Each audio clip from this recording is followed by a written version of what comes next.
In Chicago, you know that all sports rock. The Bears, Hawks, Bulls, Cubs, and Sox. Pick your favorite, you can choose. As long as the Packers lose. For everything you need to know, it's Bill Swerski Sports Talk Chicago. Bill Swerski Sports Talk Chicago. Hey everybody, welcome to another edition of Bill's Swerski Sports Talk Chicago. This is your hosts, Alex and Sean. On this episode, we are going to be talking about another Bears loss and just the inability to win in New Orleans. We'll be talking Blackhawks, we'll be talking some baseball and basketball, but first I'd like to thank our sponsor, the Rockford Ice Hogs. If you're not familiar with the Rockford Ice Hogs, they're the AHL minor league affiliate of the Chicago Blackhawks. What does that mean for you? You get to see the stars of tomorrow today at family-friendly, affordable prices. Season's going on right now, so make sure you head on over to icehogs.com, get yourself a hat, shirt, jersey, tickets, and more. Tell them Swerski Sports sent you. Alex, how are you doing, my friend? Oh, just numb to the fact that we've lost yet another game. But, other than that, fine, I suppose. I mean, it is what it is. Yeah. At one point in this game, I was like, you know what? I think the Bears might be able to pull this out. Me too. And then reality just slapped me in the face. Well, and it's, it's kind of funny because you and I knew the Bears probably were not going to win this game, right? Like, I don't think many people had the Bears winning this game. They were like an 8.5 point underdog going into it. We didn't have expectations for this game, but that first half, for much of that first half, the way the Bears were moving the ball, you kind of are like, man, like they're calling a nice game on the offensive side, and then you kind of slap yourself in the face and shoot yourself in the foot at the same time with a bad interception and a missed field goal, and you're kind of thinking, despite that, we could be winning, but it was tied at halftime. And I think with the way the Bears were looking, the way they were moving the ball, it kind of felt like there was a chance to steal it here. But what do we know about the Bears in the second half? Oh, they stink. Yeah. They stink on ice. From top to bottom, whether it's execution or it's adjustments made by the coaching, it's all terrible. Oh, and it's exactly what we saw. You are absolutely right. It is across the board. It is play calling. It is time management. It is protecting the ball. It is dumb penalties. It is an execution. You name it. Second half, this team stinks on ice. First half, this is not a terrible team. Second half, this is a really bad team. Yeah, and what's a shame too is there's obviously plenty of blame to go around, and some of it is the usual suspects, hint, hint, coaching, hint, hint. But, it's too bad when your kicker, who's been very reliable, doinks a field goal, and when DJ Moore, your star receiver, key fumble, because it looked like that was another promising drive early in the second half. He gets the ball, plenty of yards in front of him, looking like a big play, and then he gets the ball punched out. It's a shame that some of your key players kind of fumbled the bag, literally and figuratively, in some key spots. But, with everything that went wrong in the second half, it's like then it turned to the Saints trying to give the Bears the game, and we couldn't take it. I mean, there were several points late in the fourth quarter where the Saints could have put that thing on ice, but the Bears stayed in it, and they turned the ball over drive after drive. I mean, the last 3 possessions all ended in turnovers? I think so. So you had 2 interceptions and then a fumble loss. The fumble loss was it. I mean, that was it. But you had Tyson Bagent throw a couple of interceptions, but the defense stood tall and kept you breathing.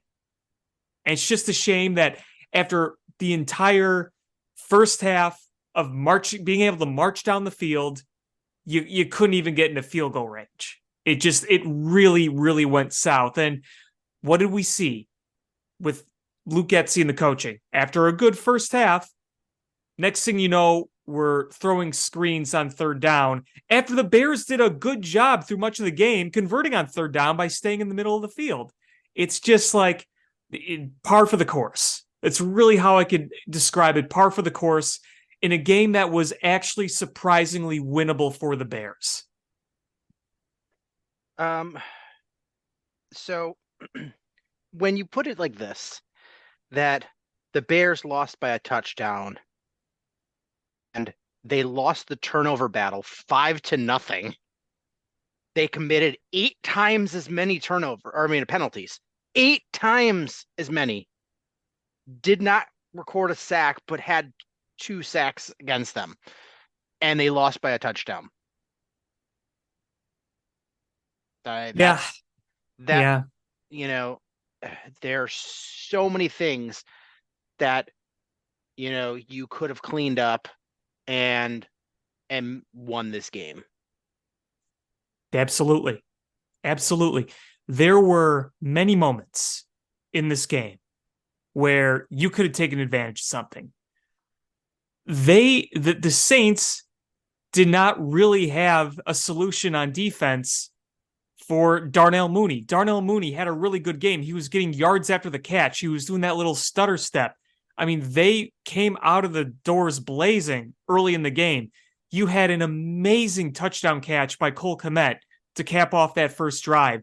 And Deontay Foreman was running all over them. Yes, he was. It was another good running game by Foreman. And you even got more of Darrynton Evans doing some nice things. And you look at that and you say, okay. And then it's the back-breaking things. The first pick by Bagent, when you could have theoretically driven and gone up 14-0 right then and there. I mean, that right there, the second drive, you were already moving the ball again. It was looking very promising. It's those little mistakes that are so frustrating. And, the turnovers by Tyson Bagent, the fumble, rookie mistake. Got to protect the ball in the pocket. That happens. You got to have pocket awareness. He held onto the ball too long. Rookie mistake. The first, one of the interceptions, or 2 of the interceptions. Sorry, there was 3 interceptions. One of the interceptions was the first one. They fooled him. They fooled him with that defensive coverage into thinking he could make that throw, and the cornerback undercut it. They fooled him. The second one, though, the second 2 were just bad throws. Mm-hmm. If he throws that, it leads the receiver. Those are big completions. Oh, Mooney would have had a huge completion on the one. Yeah, and that was just behind him, and it just I don't want to turn this into a Tyson Bagent versus Justin Fields discussion. I don't either. Because all that matters is the Bears win, and they're not winning. Justin is hurt. This is not a competition. Bagent is the backup. Does he show you some nice things? Yes. But he's a rookie in his 3rd game out of a Division II school. Could he develop into more? I know people are just back up, but I don't think he has the ability to come in and be a top tier NFL starter. But we have him for 4 years. Let's ride him for what we have him. If his status as a backup, he's a pretty darn good backup. Mm-hmm. But either way, neither one of these quarterbacks is being done right by the coaching staff.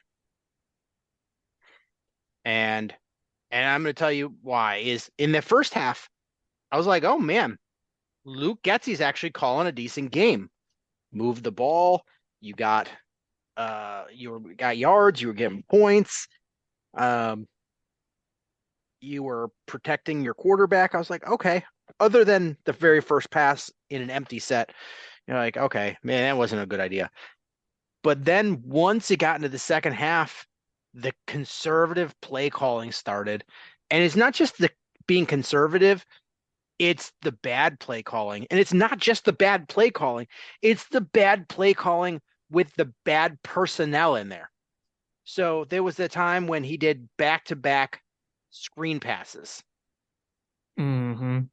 Okay, if you're going to throw that screen pass, which has not worked since the preseason, if you're going to throw that, can you rank who you think should be the guy you get the ball to, the next guy you should get the ball to, and so on and so forth? Can you give me the top 3 guys you would want catching the ball in that, in those screens? DJ Moore. Yep, number 1. Darnell Mooney. Uh-huh. Maybe Darrington Evans. See, I would not put Darrington Evans on there because when you have DJ Moore and Darnell Mooney and maybe Scott. Maybe. But I would go 1, 2, and then a really, really, really steep drop before I'm throwing it to anybody else. And you go to Darrington Evans, who was a running back that you put out there. And then the other one is you throw it to Velus Jones. Yeah, I think the whole point you were trying to make is Velus Jones is no. Yeah. Like I don't want Darrington Evans or like they were bad play calls because we've seen consistently that is not working. That play is not working. No, it's not. It's not. And but then you don't throw it to DJ Moore or Darnell Mooney. Yeah, those got to be your top 2 by far. Your top 2. And part of it is I watched the Eagles run that same play today with great success. And what happened is they don't have a cornerback flying in. Is line that up so the cornerback has to run through one of the wide receivers in order to get into it. Like that, every time that's getting blown up because when you see that formation, everybody and their mother knows what's happening. And the cornerback's like, you know what? I'm just going to blow this up. And they dive in there and blow it up because it's unoriginal. It's telegraphed and you have with the wrong people. At least with DJ Moore, when DJ Moore gets that ball in his hands, he is like a running back. He's hard to tackle. He's strong and he could break a tackle there. But still, you should have that play set up where the cornerback has to run through one of those wide receivers to get to the guy catching the ball. And, because you can't block at that point, but if you have it be a natural pick, he's got to run through him. And that's how you're going to get it to work. And it just, the Bears, Luke Getsy, just drives me crazy. As soon as the pressure is applied, he gets scared. And this is what happens. And it's funny because it's not just him either. It's like the NFL. Like, there's very few coaches where they don't get conservative at points. Right. And it's funny because when you listen to them talk, bite their kneecaps and rip their heads off and yelling and screaming, be aggressive. But then they're standing on the sideline, pooping in their depends, like, oh my God, I can't do this play. Like, just run the play. But run smart plays. Getsy he gets conservative and he calls terrible calls. Like when he gets conservative, they just call these piss poor calls that don't work. And it's so frustrating. And what happens is those plays don't work. It sets your quarterback up for 3rd and long. And then you your undisciplined offensive line, who you keep rotating linemen. Why are you rotating every single offensive lineman and offensive line coach that's now does commentary will tell you the number one thing with an offensive line is you have to get the reps and work together. They call it the dance of the elephants. You have to know what the person next to you is doing, and it's that gelling together that makes the offensive line good. So why in the world do the Bears just find it acceptable to just, whenever somebody gets injured, make double shifts and consistently rotate people in? Like, if Braxton Jones is not in game shape after being off for a month or whatever, 5 weeks, then don't put him in. Don't keep switching back and forth. But you set your quarterback up in his third game with, oh, hey, let's put you in a 3rd and long behind an offensive line that's not going to be able to block. It's the same thing over and over. Yeah, I know. I know it is frustrating. And I feel like we just can never get a full game, with exception of like 1 or 2 times over the last entire year, where we get a full game of having a plan, sticking to it, and executing on what makes sense. It was easy to do a few weeks ago against the Raiders because that team was playing the rotting corpse of Brian Hoyer, and they were just in shambles under Josh McDaniels. And then obviously you had DJ Moore. Asterisk, the now fired Josh McDaniels. Yes, I mean, when they had it. And what didn't the Raiders win today? They did. After they fired McDaniels. I mean, to be fair, they played the Giants, who are one of the worst teams in the NFL, and the Giants starting quarterback went out with an apparent ACL tear, and they ended up having to complete almost the entire game with Tommy DeVito as their quarterback. Illinois legend. Watched him very close at Illinois.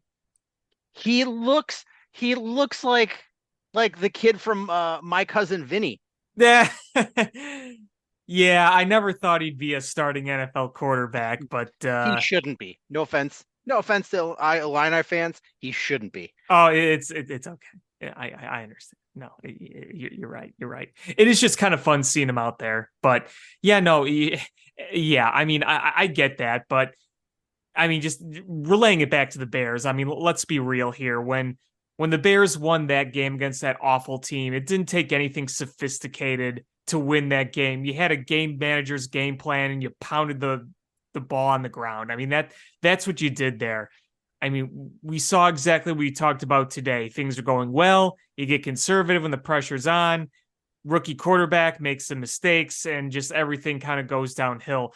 What I thought was really too bad, I mean, among many things in this game, was I finally saw truly Cole Kmet play like I want Cole Kmet to play. Winning a one-on-one battle in the end zone, making that catch. I've been wanting to see him get a contested ball like that for so long. Yeah. And there was other times where you saw him catch it underneath and he just went, you know what? These cornerbacks are trying to take me down, and I'm 6'7", 275 pounds. I'm just going to run him over. And you look like he was waiting for that. And you could watch him on the screen, the thought process going through his brain into his body, going, I'm gonna try to outrun him to the corner or juke him. And then he was like, nah, I'm just gonna run him over. And you're like, thank God. Use your big body. Take people out. That's what you should be doing. You're not a wide receiver. Yes, you're a tight end. Be a tight end. Yeah. You're not going to have the speed and elusiveness of DJ Moore, Darnell Mooney. So use your strength to do those types of things. Outmuscle guys, win one-on-one battles. You summed it up perfectly. Yeah. So it's just, it's frustrating to watch this team because in the first half, you're like, you saw good things. They were able to score a bunch of points and they got the tight end involved. And, for the most part, other than that one interception, you're like, okay, things are going well. And then the second half, just it was such a different story. And the penalties. I mean, there was two penalties on the same play. Two different offensive linemen were holding. Mm-hmm. Both by the offense. When I heard that, I rolled my eyes. And both of them looked like, oh, I didn't do it. And it was, it was clear as day. Both of them were holding. I think the Braxton Jones one, little ticky-tacky, but the Lucas Patrick one was blatant holding. It was holding. I mean, you got called for something you did. I think he was just annoyed that they waved off the one on Braxton Jones and called it on him. But in the end, it doesn't matter. You're getting the penalty and you're walking it back 10 yards. This is a team that, you can't keep shooting yourself in the foot. The Saints did not commit a penalty in this game until the game was pretty much in hand. No, they didn't. And you're like, oh, the Bears are committing penalties left and right, and you're not talented enough to keep shooting yourself in the foot. My beefs with this coaching staff, and I want to preface this by saying that a whole lot happened after we recorded the last episode in a whole bunch of different sports. But this coaching staff, they don't have their players prepared for games. They haven't instilled discipline to stop the pre-snap penalties and holdings and other things that they need to clean up. They don't have a game plan ready to go that utilizes their players. They are stuck with their system, and if they have a player with a different skill set, they are unable or unwilling to adapt. They don't know how to make adjustments at halftime to counterpunch when the other team does something.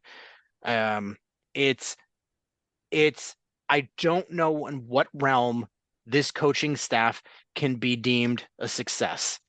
They have been an abject failure. Their record sucks. Their player development sucks. Their ability to rebound sucks. The only thing I guess we're talking about the Bulls now. We're talking about a lot of sports, but no, we're talking about Bears. You said their rebounding sucks. No, they're like they'll just rebound from a team making adjustments. They can't. Gotcha. Yeah. Okay. They can't adjust to anything. They can't. The only thing you can even possibly say is the team hasn't quit. But other than that, they haven't stopped trying to do their jobs. Wow, what a win. Yeah, that's really the only thing you can sell us on. And that's not really much of a selling point to me. I mean, doing your job, really? Is that supposed to be some victory lap? And we keep since we last recorded, the Bears made a trade to be buyers. And they went and they got Montez Sweat for a second round pick, which is going to be one of the first couple picks of the second round because the Bears are terrible. And Montez Sweat is a nice player. Don't get me wrong. They needed another pass rusher. But I contend that it's more the scheme that they're running is limiting their pass rush potential more so than the players that they have signed. Well, I mean, here's the thing. I like getting Montez Sweat. The fact that they extended him, I made that an acceptable move to me, because if they would have just bought him with a second round pick and then he walked, then that'd be a fireable offense. Ryan Poles should be fired on the spot, but they got him. They extended him. I'm glad we have another proven legit pass rusher on this team. But I agree, the scheme itself has to be better. This defensive scheme continues to just not work. And you had a few weeks where you thought, okay, Eberflus calling plays now, things are looking a little better, but we're back to the same issues. They're still not getting to the quarterback enough. They're still way too soft in coverage, and they're still not getting off the field on third down. It's in this system that Matt Eberflus is running. You need a guy that's an all-pro level tackle that's going to disrupt through the center of the offensive line. He's going to collapse that pocket right from the tackle spot. And that's going to help generate pressure from the edges. We don't have that guy. That guy, we signed Justin Jones to try to be that guy, and he hasn't been that guy. We drafted a couple of guys in Dexter and Pickens, and they're at this point not that guy. And so you're not getting that pressure. And when you watch other teams that are generating pass rush pressure, it's not just the guys winning their one-on-one battles, because what happens is these quarterbacks are getting the ball out so quickly to win your matchup. It's almost not enough unless your cornerbacks are covering. But other teams are running stunts and other things on the defensive line to help generate a mismatch in pass rush. Like the game I was watching this morning in Germany, the Chiefs, they had their defensive tackle, instead of trying to go straight and collapse that pocket and beat his man, he went out and hit the tackle, the edge, looped around and went straight up that gap, because the guard then went to help the center guard, and there was a wide open hole, and you basically had a free rusher. And that was set up by doing line stunts. And the Bears really don't do that. They're just trying to win their one-on-one matchups. And I'm going to give credit somewhat, is they've improved markedly in their run defense. They have, yes. But, your pass rush is no better. Even though you added 2 proven pass rushers, they still aren't getting sacks.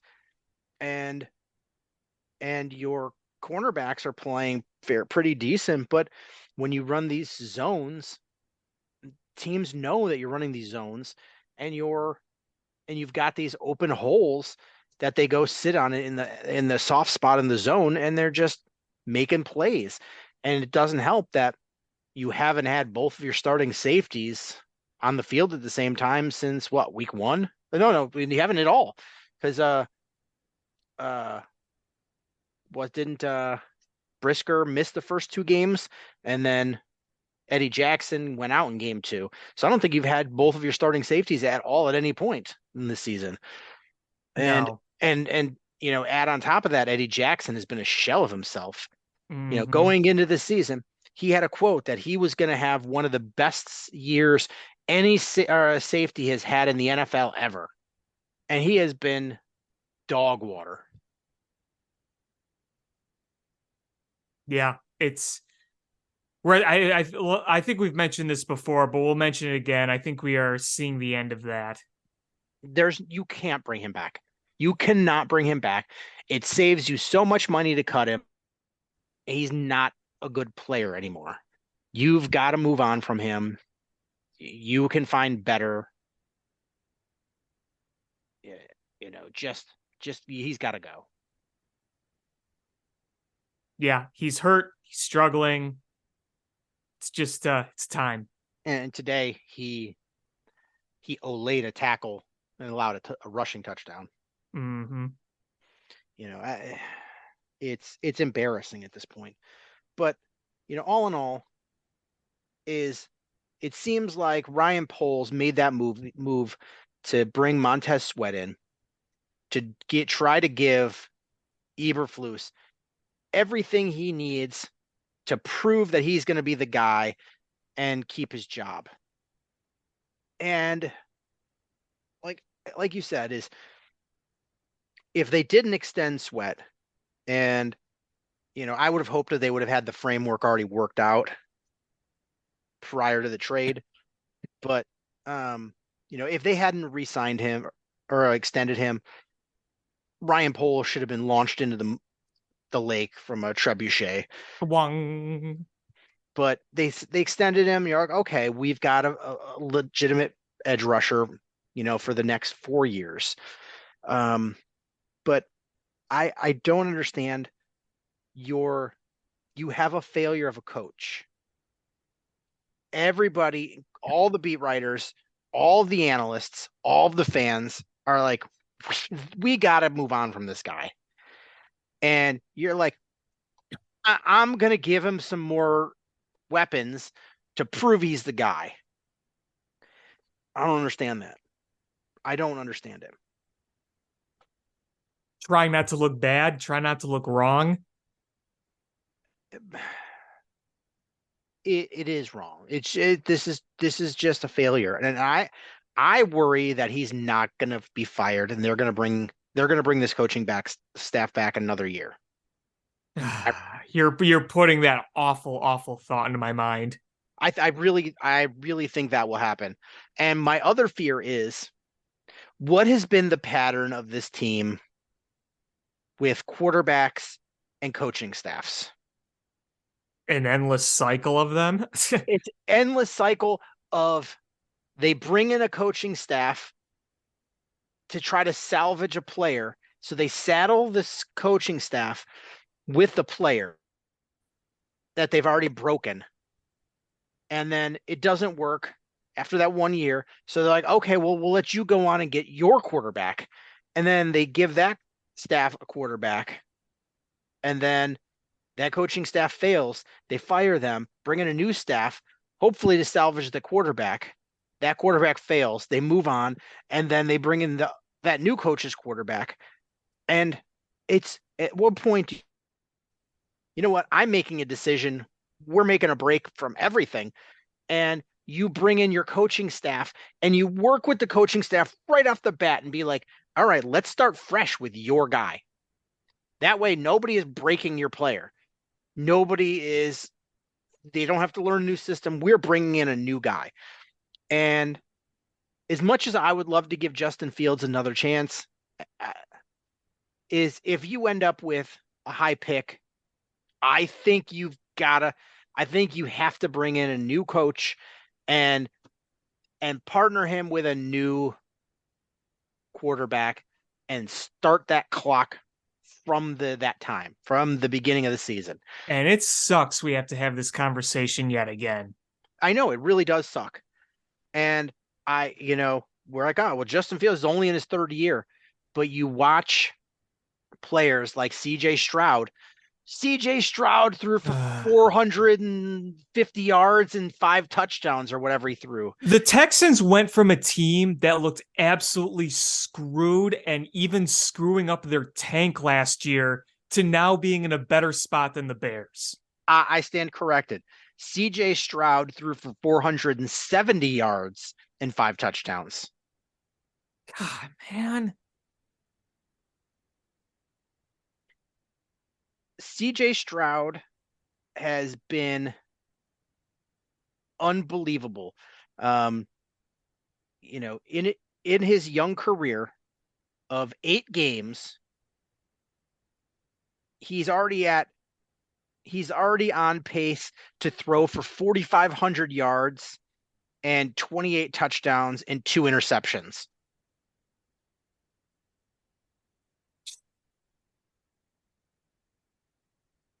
The fact that they're already in so much of a better spot than the Bears, and they screwed up their tank on the last day of the regular season last year. And in the end, all it really screwed up was they had, I guess it didn't really screw up anything because it didn't end up screwing up anything. No, because they took the guy they wanted with that pick and then they traded up for the edge rusher. Yeah, so they won all that hands down.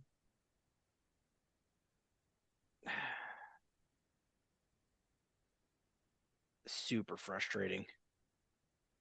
Just it never ends.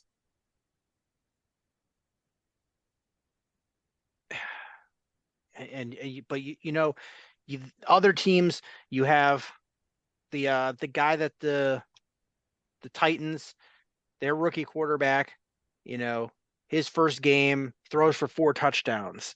CJ Stroud has just been tearing it up. And you're just like, we're 3 seasons in and, there's things that Justin Fields just really not good at. And partly is you've got an offensive coordinator that's just like, fuck it. I am not going to change my offense to do what my guy does best. I am going to run my offense, period. And if he fails at it, fuck him. And that's really what Luke Getsy's doing. And Luke, that just, if nothing else, that is the definition of being a failure. Mm-hmm. Luke Getsy's a failure.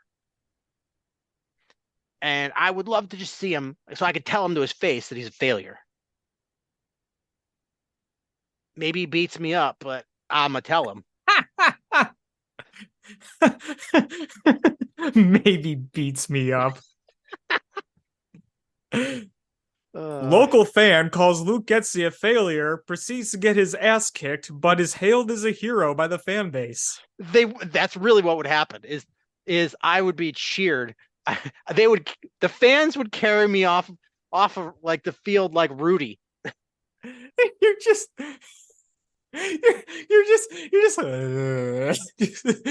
completely black, blue, bloodied up. You're just getting carried off. You got like cartoon Tweety birds going around your head. Your tongue sticking out. You've seen the movie Rudy, right? Oh yeah. Fun fact: my dad and grandpa were in the crowd for that final scene when they filmed it at the stadium. Oh, for real?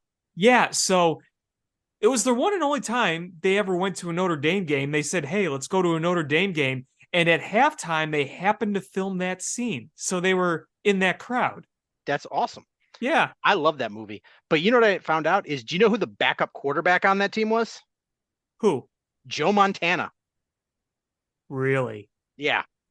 So one of the most accomplished quarterbacks of all time just happened to be the backup on that team. Yeah, he was a freshman. Wow.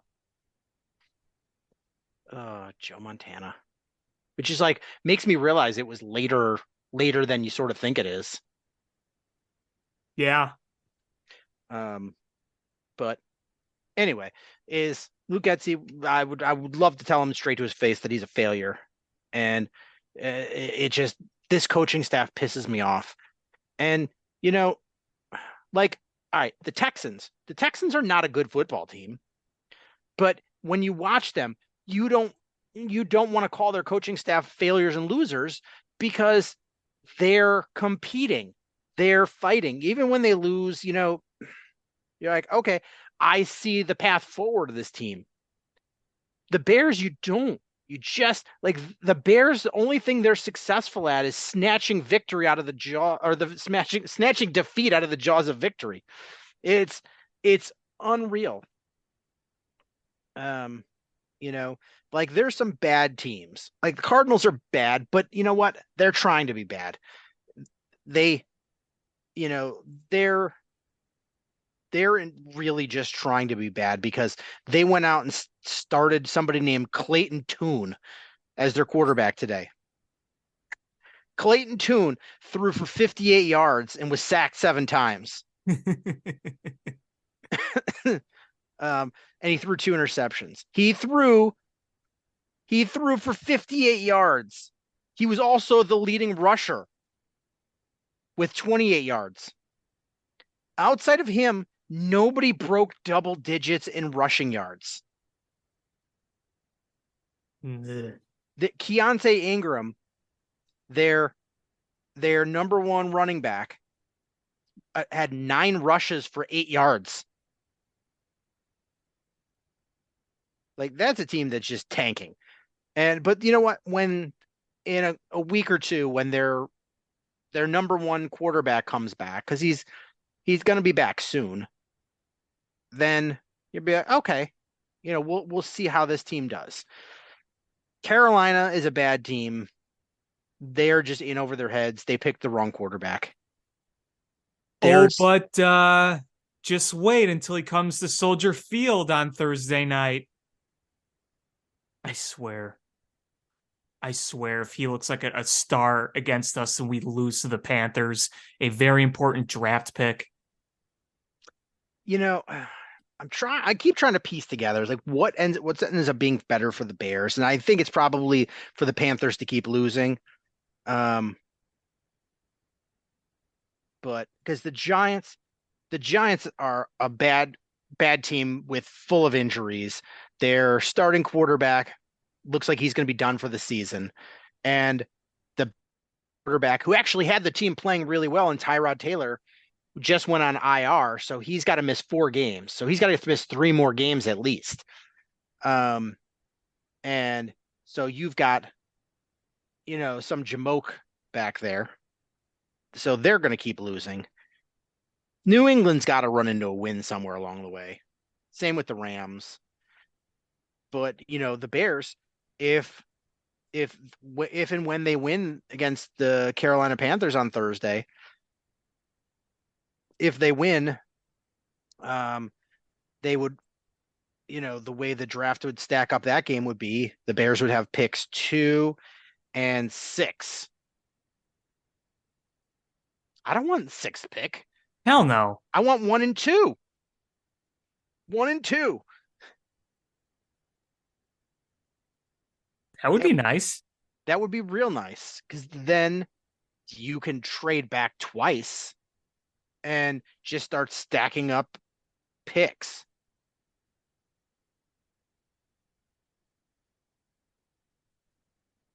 Well, I still feel like the most important game of the year is Thursday night. I mean, it's because what other games have really any consequences in terms of winning after this Thursday? I mean, that's the best chance the Bears have for a victory, period. I know that the schedule is not rough for the Bears after that, but so you get the Panthers on Thursday, then the Lions. That's going to be a tough one. They're going to destroy us. I mean, it's going to be a bloodbath. We're going to get the Vikings. And at first we were like, oh, maybe we're going to get the backup quarterback Vikings. No, they traded for Josh Dobbs, and Josh Dobbs looked pretty good coming in relief today. Yep.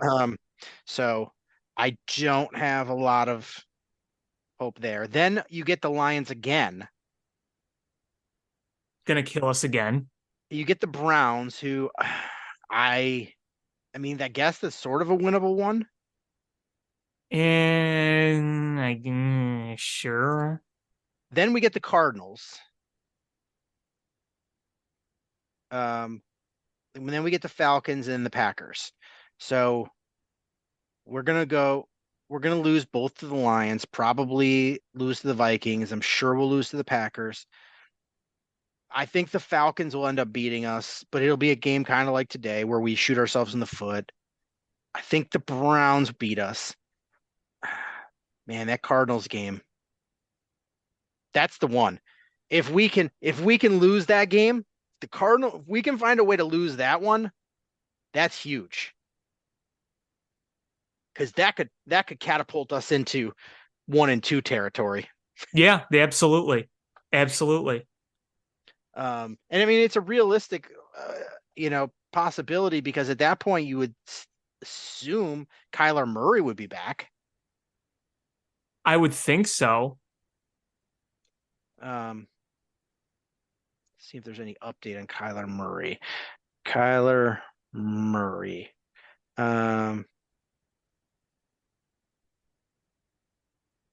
Rumors are they're going to play next week. And James Conner, Michael Wilson, and Kyler Murray all going to return for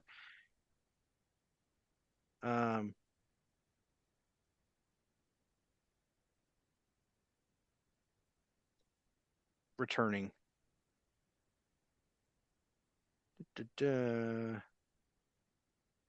Yeah, so it's looking like he might return next week.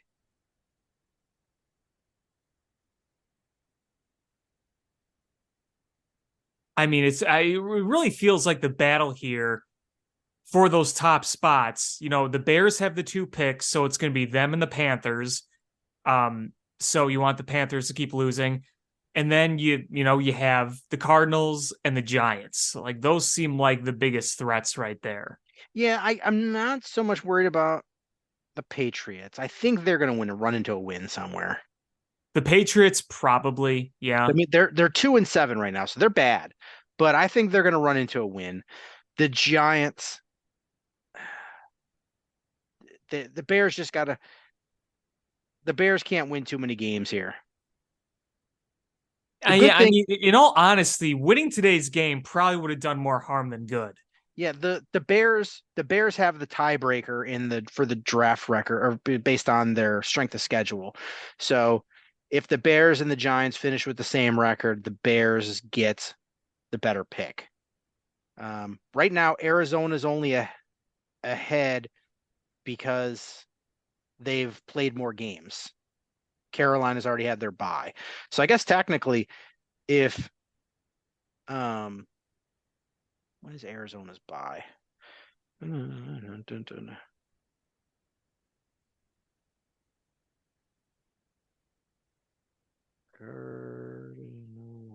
Schedule.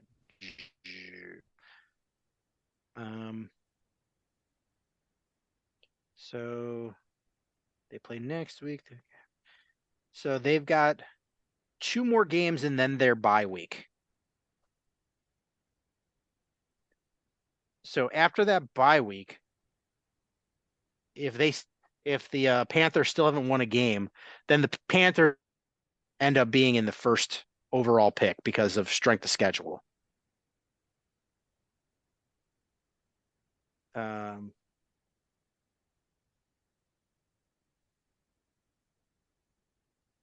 the Giants look like here?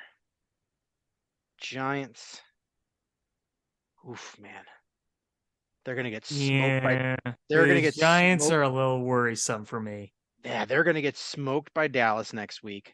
Oh wait, here we go. They get Dallas next week, then Washington the week after. They play New England the week after that. Are those two going to tie of suckiness and kind of put in a similar predicament as we had last year with the Texans because they had a tie? I think we need one of them to win. I think tie is bad for us in this spot. Oh yeah, that's what I'm saying. Yeah. I mean let's see. Tyrod missed today. Tyrod won't be back until at least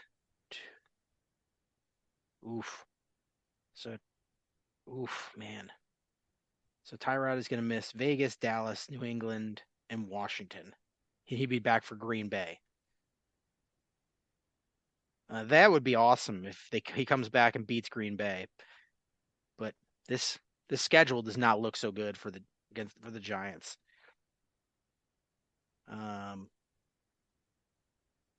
You've got Washington, Dallas, Washington, New England, Green Bay, New Orleans, Philadelphia, the Rams, and Philadelphia.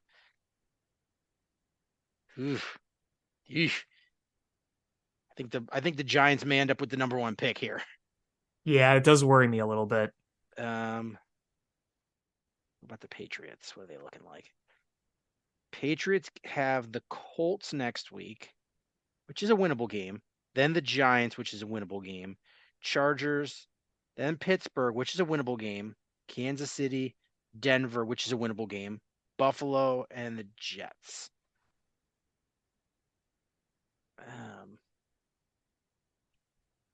And what's Carolina's rest of their schedule?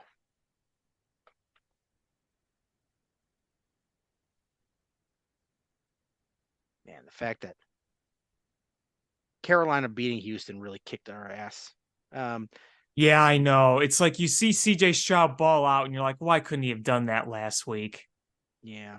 They got the Bears, the Cowboys, the Titans, Tampa, New Orleans, Atlanta, Green Bay, Jacksonville, and Tampa. Other than the Bears, there's no slouches in there. I mean, not a ton. I mean, not a ton of great teams, but I could easily see them losing out. Remember when Carolina fans were just like, Bears are so stupid. Panthers are going to make the playoffs this year, win the division. The Bears are probably going to get like the 20 something pick. Yeah. Yeah, that at least provide a little entertainment looking back. Could always be worse, right? I kind of. But one other thing I want to talk about is I know we keep talking about, draft Caleb Williams. And regardless of what you think about Caleb Williams, the fact that he cried after their loss on Saturday, why are fans beating him up about that? Like the guy laid it all out on the line. It wasn't his fault they lost. I mean, what did they put up? The offense put up like 50 points and they lose. It's like, he really cares. I'm sorry, his team, he put up 42 points. He threw for 312 yards, 3 touchdowns, and a perfect quarterback rating. I don't know what else he was supposed to do. It's an emotional game, man. And Yeah. he clearly shows that he gives a shit about his performance. I mean, that shows passion right there. I don't know how anyone can be critical of that. Yeah, I think that was his last home game ever.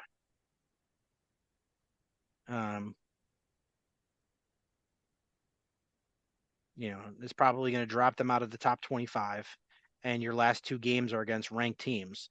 It's emotional, and it just doesn't make sense to me that Bears fans are like, don't want this guy because crybaby. You get mad when Jay Cutler doesn't show any emotion, and then you have a guy that shows too much emotion. Like, what's the right amount of emotion? It's always too much or never enough. There's never a satisfactory level for anything. There truly isn't. No, and I love being a Bears fan, except the fact they suck. But it's frustrating because we've never had a good quarterback, so we just spend so much time debating the nuances of either bad or mediocre quarterbacks, and we don't know what a good quarterback is. None of us have had one in our lifetime. Nope. I mean, like, for the most part, is if you ask any Bears fan and you say, like, Sid Luckman's probably the best quarterback that the Bears have ever had. And you ask most Bears fan, when did he play? When did Sid Luckman play? He played in an era where he was also returning kicks. The quarterback was returning kicks. Sid Luckman played for the Bears from 1939 to 1950. What? That's the guy? That's the guy that is your best guy ever? He was 6 foot, under 200 pounds.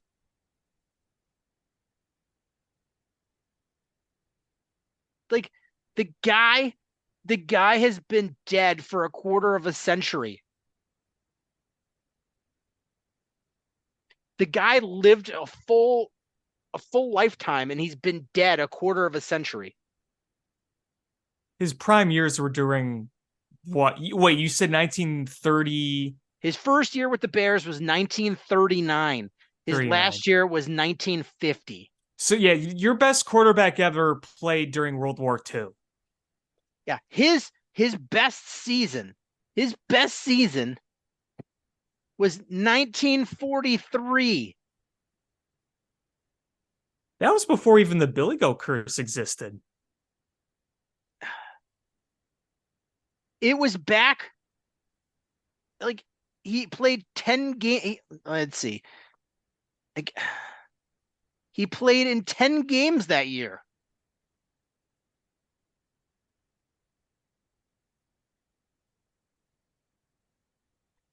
And the crazy thing is, like, his career is 14,686 yards. Drew Brees did that in like 3 years. Mm-hmm. When was the forward pass invented? I don't know. I mean, because it wasn't always around in football. 1906. Okay, so it was a little earlier than I thought, but And that was not in pros. The NFL that was it was first done as the St. Louis versus Carroll College. Bradbury Robinson threw football's first legal forward pass. Carroll College. so it was 1906? September 5th, 1906. Oh my God. Carroll College, isn't that who Tyson Bagent was playing against last year? Probably, I don't know. Most of Tyson Bagent's highlights are from camcorders on the top of D2 stadiums that are basically high school size. Big high school size. Oh my God.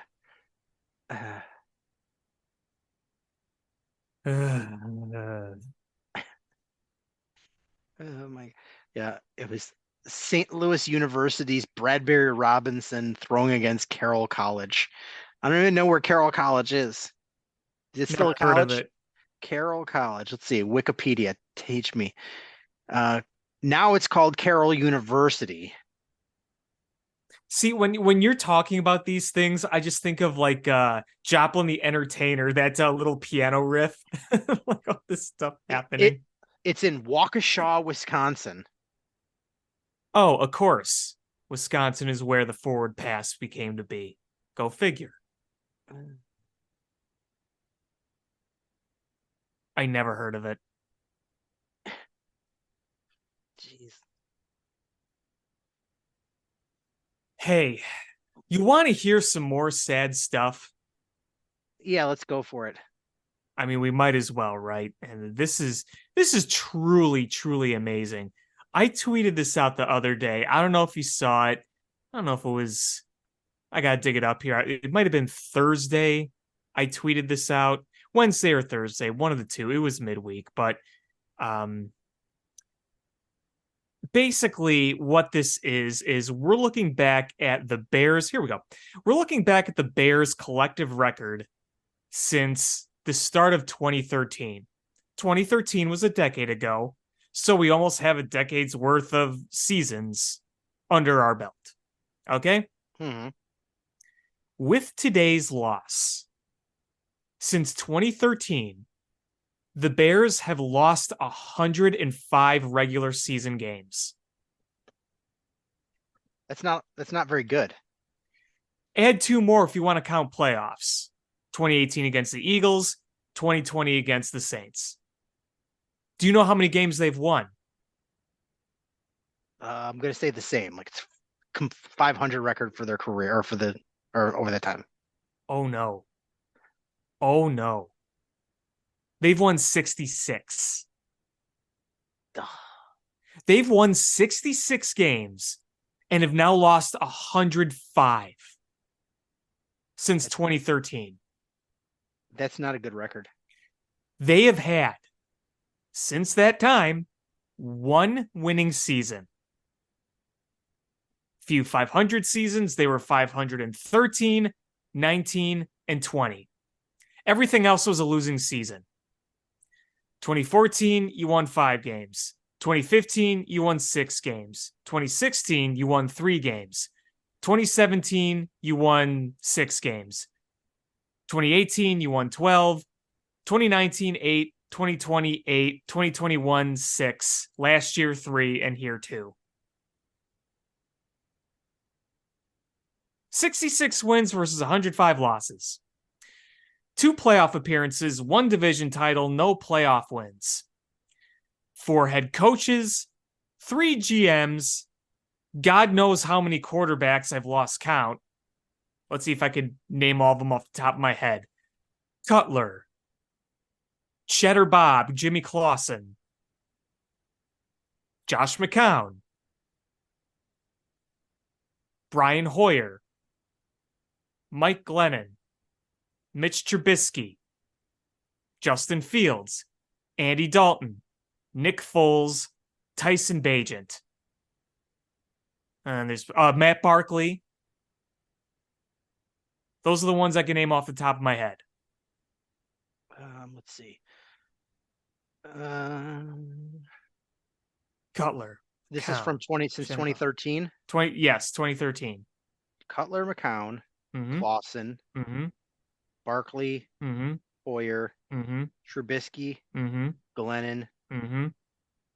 Chase Daniel, Chase Daniel. Forgot about Chase Daniel. Nick Foles, Mm-hmm.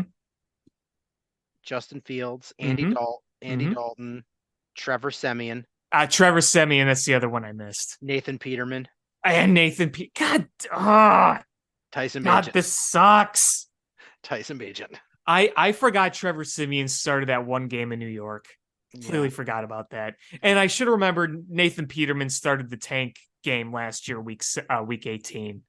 Man, I thought I did a good job and I missed 3.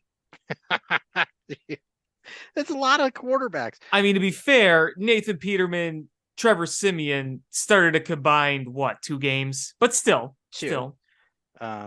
Chase Daniel had 3 total starts over 2 seasons. Chase Daniel, because Chase Daniel won a few games.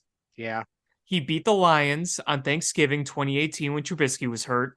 He lost to the Giants the week after the Rams win. That was a trap game, whatever. And then he didn't start the game, but do you remember when you and I called the Vikings game on Hot Mic and Trubisky got hurt on the opening drive and then we still won that game? Yep. And then he started against the Raiders in London. I'm looking at the list here. So if you go to 2012, you throw in Jason Campbell. If you add in 2011, you throw in Caleb Haney. And 2010, Todd Collins. 2008, Orton and Grossman. 2007, you got to throw Brian Greasy in there. Hell yeah. Didn't Brian Greasy have an epic game-winning drive against the Eagles that year? Yeah, I believe so. 2006, Grossman played every game. 2005, it was Orton and Grossman. 2004, this was a doozy. Grossman 3 games. Jonathan Quinn 3 games. Chad Hutchinson 5 games. Craig Krenzel 5 games. Craig Krenzel, who I now believe is a doctor. Is he really? I believe he majored in pre-med. I think he went to medical school after football, I believe. Let's look him up. Dr. Krenzel.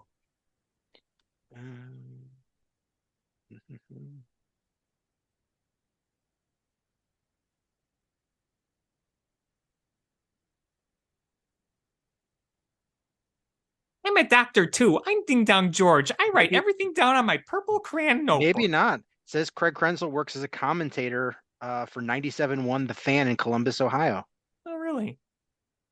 I know Cade McNown is like a financial advisor or something. I know he's on the white collar side.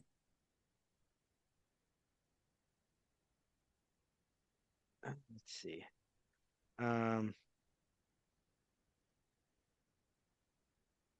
Craig Krenzel graduated from Ohio State University with a degree in molecular genetics Wow.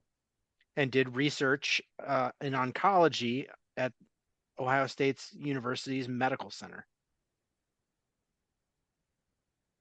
Good for him.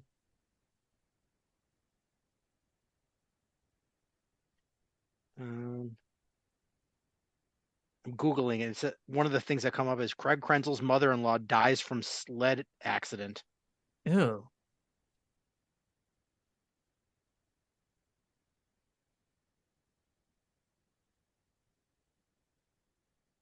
Um, Craig Krenzel. Wow, this is a rabbit hole.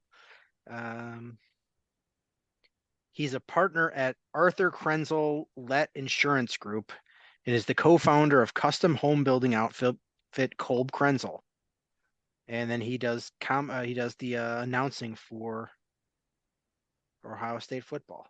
This is where we are in these shows. We always go on these tangents of looking up these kinds of things. Isn't that sad? Craig Krenzel. Oh man. And you said that was what, 2004? That was 2004. So Lovey's first year. And that was the only season he played in the NFL. Was he undrafted? I believe so, yes. Undrafted to the Bears, and he played one season in the NFL, and his complete career stat line was played in 6 games, started 5 with a 3-2 record, 46.5% completion rate for 718 yards, 3 touchdowns, 6 interceptions, and a quarterback rating of 52.5. Me.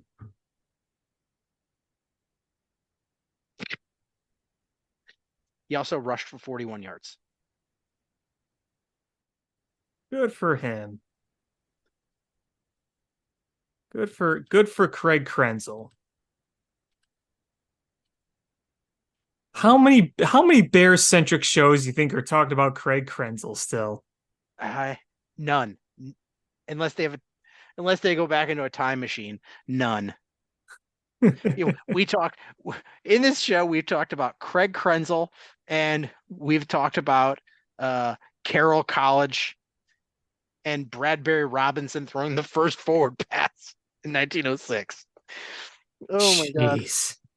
God, that's where we are in the NFL season. Is the Bears are so bad that we're talking about Bradbury Robinson, who I didn't know was even a thing until now. I didn't either. I did not either. And I'm looking at a picture of Bradbury Robinson, and he was born in 1884. Ew. In this, the photo of him, it's one of those old-timey photos where they must have had the guy under the black curtain with the exploding light, and he parts his hair in the middle like alfalfa. Does it sum up that the Bears quarterback of all time was also getting his picture taken by cameras that big flashing bulbs? That is the photograph of the best Bears quarterback of all time. All right, everybody, gather around here. We're going to interview for this newspaper the great Bears quarterback, Sid Luckman. All right, Sid, why don't you stay there? Let's get your picture, good buddy. Okay, 1, 2, 3. Boom. That's the fucking best quarterback ever. Bradbury Robinson in his Wikipedia page. Bradbury Robinson was among the first to warn about the dangers of DDT use. What? And he lived almost long enough to see the entire career of the Bears greatest quarterback of all time. He died in 1949, so he just missed the last 2 seasons of Sid Luckman's career. was doing my bit. Oh my God. The man who invented the forward pass. He went on to become a doctor and was a surgeon at the Mayo Clinic in Minnesota. Who, Bradbury Robinson? Bradbury Robinson. He was also a captain of the infantry in World War I. Wow, what a life. And he was an instructor for one of the tank divisions. So did he never play professional football? I don't think so. I mean, I know it was 1906, so I mean, I obviously didn't have the NFL as we know it around today.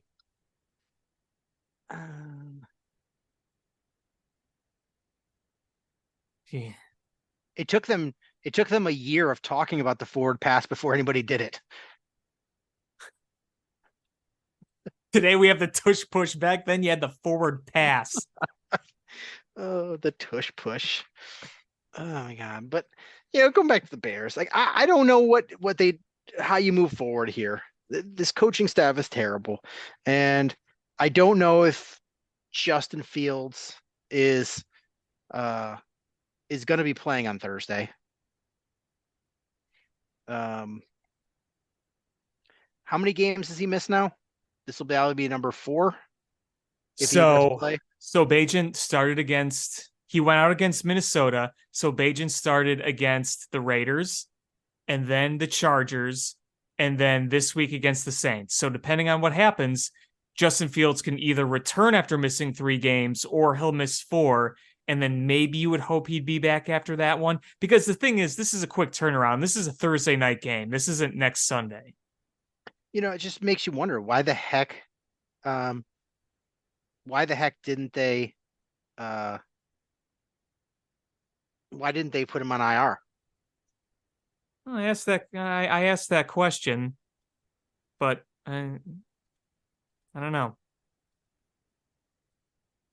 I don't know. Oh man. So let's see. Dr. Bradbury Robinson will fix him good. All right, Mr. Justin, why don't you sit here? We're going to put some leeches on it. We're diagnosing you with ghosts in your blood. Here's some cocaine.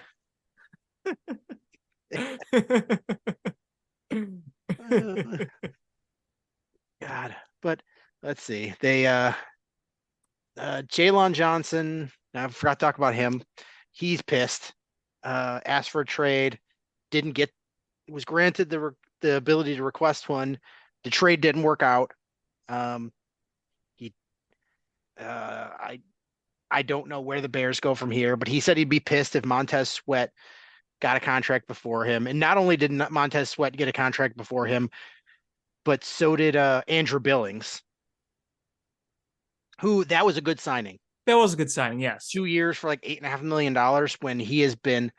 This is who I thought he would be when the Bears brought him over, because last year he was a good run stopper, and this year, you bring him in and the Bears suddenly get much more stout against the run. So yeah, I think that's a good signing. He just really doesn't bring anything to the pass rush. But I don't know what happens to Jalen Johnson. Do they just let him walk and collect a compensatory pick and go, all right, we're going to go with Gordon and Tyreek Stevenson and Smith? I don't know. I feel like at this point that's kind of what's going to happen. It could. It definitely could. Stupid Bears. But next week we got the Panthers. The Panthers are a terrible team. But they've got a pass rush, so wouldn't shock me if they beat the Bears.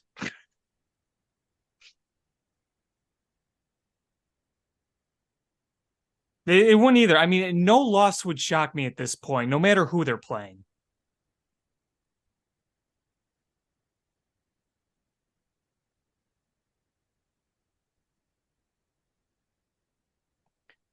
This is where we are.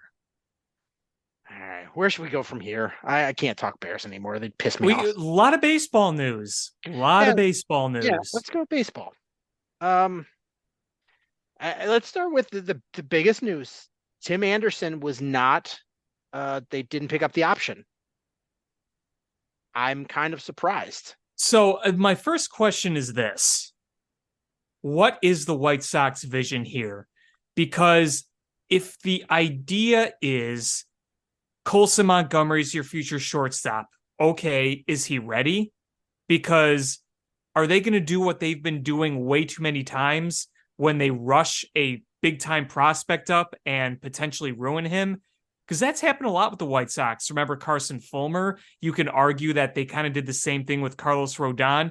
We've seen that very, very often. So are they trying to rush Colson Montgomery to the big leagues? If not, you're going to need a bridge. And, the options out there are, there are guys out there, they're just not going to be, big flashy guys. They're going to be bridges. So are you going to be telling us then that you're willing to use this year as a transition rebuild? Because Jerry Reinsdorf made it clear that he wants to contend in 2024, but I'm not sure the front office sees it that way. So what is the direction here?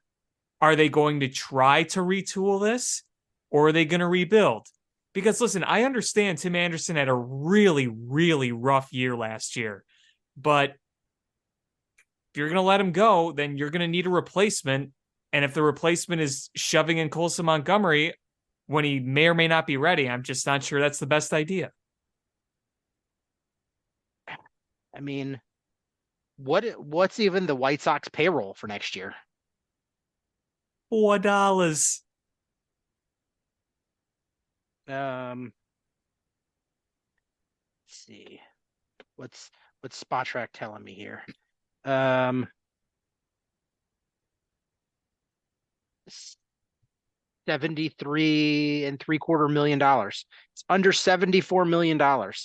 When you said 73, I was going to jokingly say $73.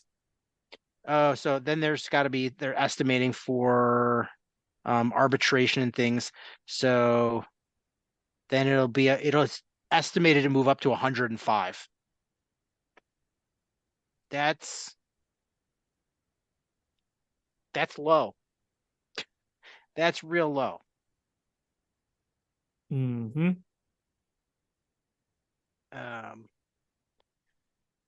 Where does that leave them? Man, there's some really, really cheap teams.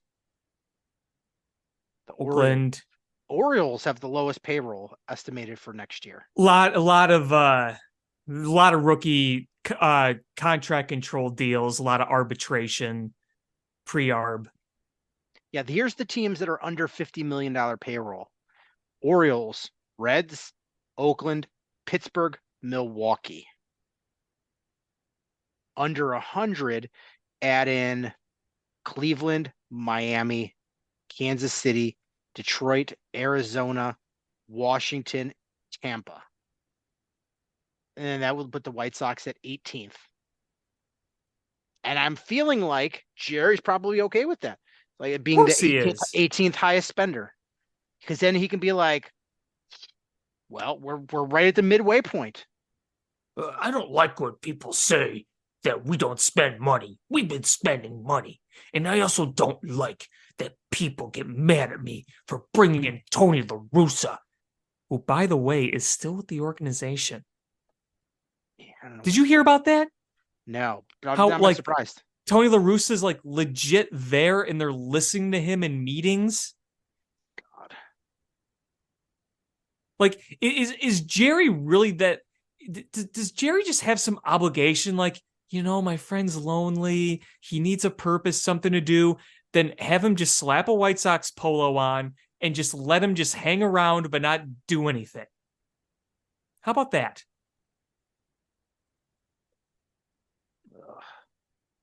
And then you've got the Cubs are 7th in payroll. Hopefully adding more. I would hope so. I think they will. I actually do think they will. But isn't it crazy? Just going back to Tim Anderson, what would you have said 2 years ago that he'd be a free agent at this No, point? no, not in a million years. And she shouldn't be. I mean, that was just a bad year. And I think he has a bounce back year. I don't know if it's to what it was a couple years ago, but I think he's going to bounce back and be, I do too. I also wonder if the best thing for him is that change of scenery. that's a possibility, but I don't know where he goes. Marlins, Dodgers. Plays third base for Cubs. I don't see that happening. Joe's the professional boxing circuit. Maybe not the best idea for him. He He needs a little work on his craft. he stars in the live action Mike Tyson's Punch Out game as Glass Joe. Is it Glass Jaw Joe? Oh man. Uh, Oof. But but do you remember when he was like the face of the White Sox? yeah, he's absolutely the face. That's insane. So now who are the key Sox that we have leaving now? Tim Anderson's leaving. Yasmani Grandal's leaving. Clevenger's leaving.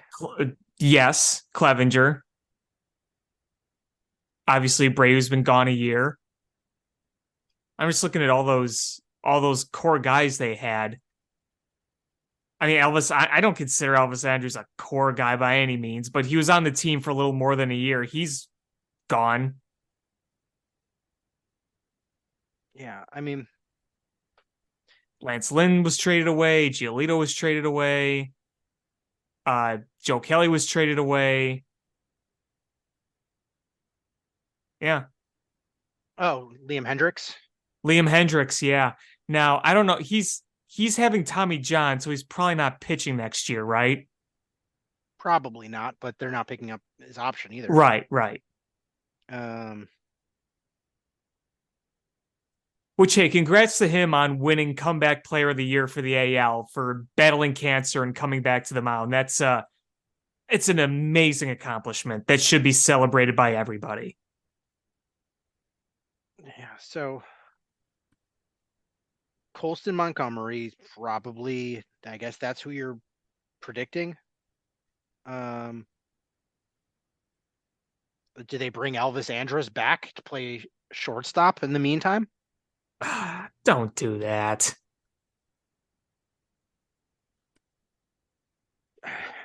I don't know what you do from there. I mean, the options aren't spectacular. I mean, again, this feels like it would be a bridge type situation if they bring in somebody. I mean, that was what Elvis Andrus is. I guess, but I mean, it's if you do go with that bridge option, I mean, really, either way, you're pretty much showing that you're probably not going to be seen as a team going for it, even if you do end up, having a much better record than anticipated. But, there's just so much work to do with this ball club. Remember when Elvis Andrus signed a $120 million contract? Yeah, I do.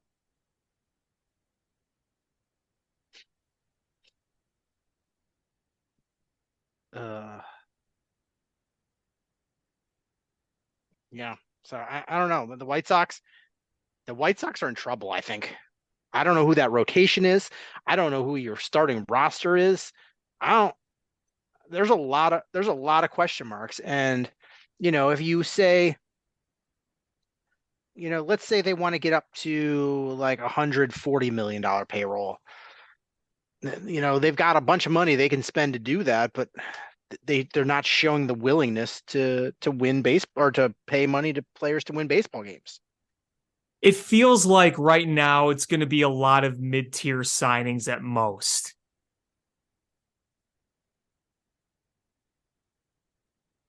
Yeah, I mean, 1-2 year guys, to be honest.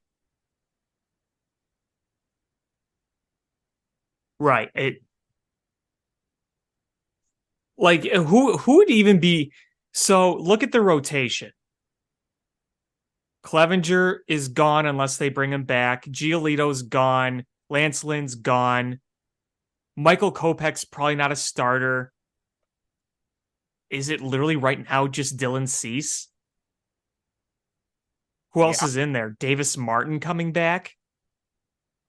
Touki Toussaint? I mean, that needs a complete overhaul. Where are you going to get all that? I don't know. I really don't know. Yeah.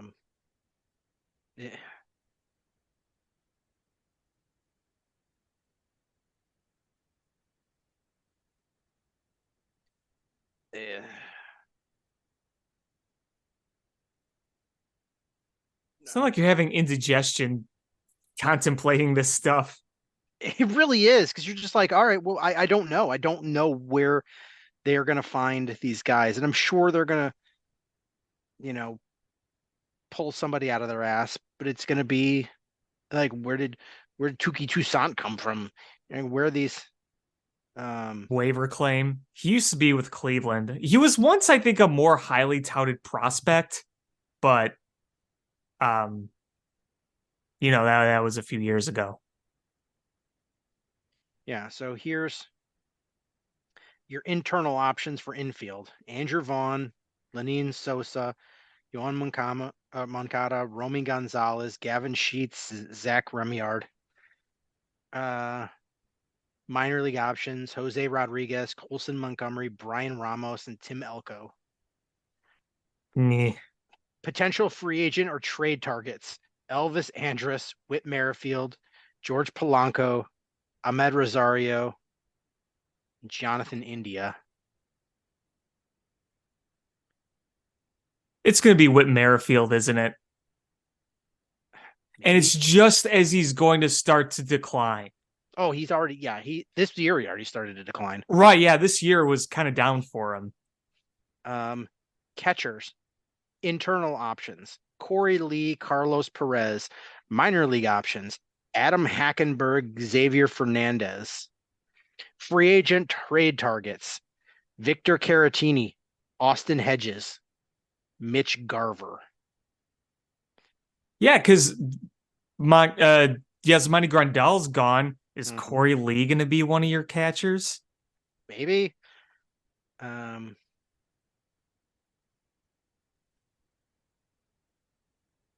Let's see. And then where do we get pitchers? Pitcher.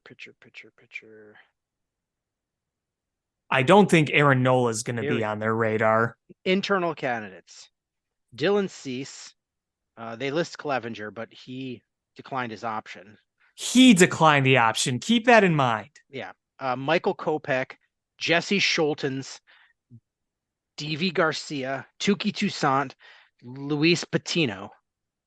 Minor league options: Nick Nastrini, Christian Mina, Nate Fisher, Sean Burke, Jonathan Cannon, Davis Martin.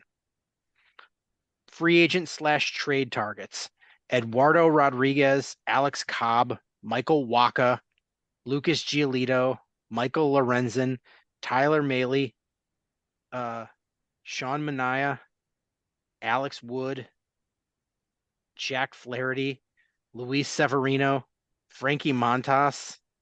Hey, they can get their guy, Frankie Montas. That is a bad list of pitchers. A lot of washed up and broken. And, a few years ago, a lot of those options would have been much better. Yeah, I mean, Luis Severino used to be good. Jack Flaherty used to be good. But it's, Michael Wacha. Yeah, those are all good options. Frankie Montas. Michael Wacha, that feels like a White Sox signing. Oh, that really does. That really does. I would not be shocked if Michael Wacha is signed by the Sox. Oh, man. So, how old is Michael Wacha now? I feel like he's going to be one of those pitchers I think is a lot older than he actually is. Like, oh, I think he's like 34, 35, but he's only like 31 or something. He will in July he'll be 33. Okay, so kind of in the middle there. Um, let's see. He was last year he was 14-4 with a 3.22 ERA. As in 2022 or 2023. 2023. Wow, he was that good, huh? What was his FIP? 3.89 That's pretty good. and a whip of 1.16. Because the San Diego cut him, right? He was with San Diego last year. I don't remember if he finished the season with them or not. I just didn't they decline his did they decline his option? I think they might have declined his option. I just wonder if that was financial because did you hear about the Padres? Yeah, they had to borrow $50 million to make their payroll. Yeah. Yeah, that's they're going to be shedding salary. Which gets me to a topic we'll get to when we talk about the Cubs. Yeah, so the club declined his option. So it was a 4-year, $26 million deal. Sheesh. And he pitched the first year and they declined the next 3. So he would be a free agent. And honestly, with that kind of production, I think he's going to get more than $6.5 million a year. I mean, it's not superstar numbers, but 14-4 with a 3.89 FIP. That's more than $6.5 million. Yeah, I know he was decent last year. I just don't remember him being that like wow, really decent. I was thinking like an ERA around 4-ish, but guess I was wrong there. I didn't pay much attention to Michael Wacha, to be honest with you. Yeah, me either. But that still kind of feels like a White Sox signing, doesn't it? Unless he commands a lot more money than expected. Yeah, what's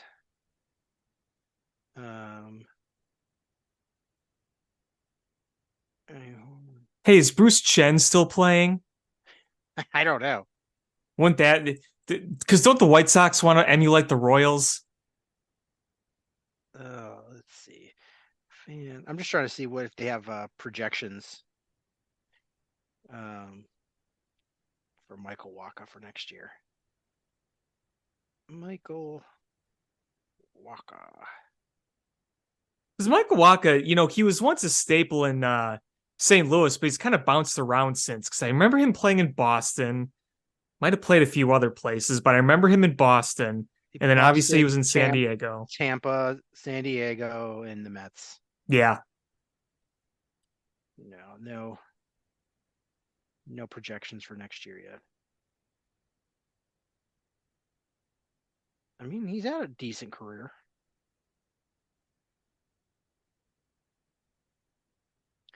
Yeah, the White Sox are they're in trouble. They're gonna stack. They're gonna take whatever minor league prospects they have, bring them up, and they're gonna ride that out to another 100-loss season. Yeah, there's just so much work to do there. And there's a lot of work to be done. I don't know if they put the right general manager in place. And the staff that their new GM put into place is a little suspect.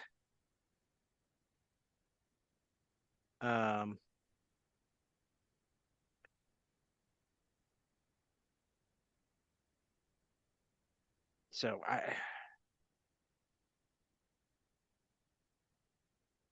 I don't know. I don't have a lot of hope for the White Sox. A lot of White Sox fans feel the same way. Yeah.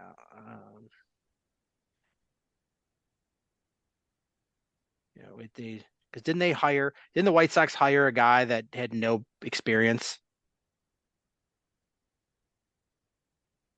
What, Pedro Gaffal, Chris Getz, both? Oh, here we go.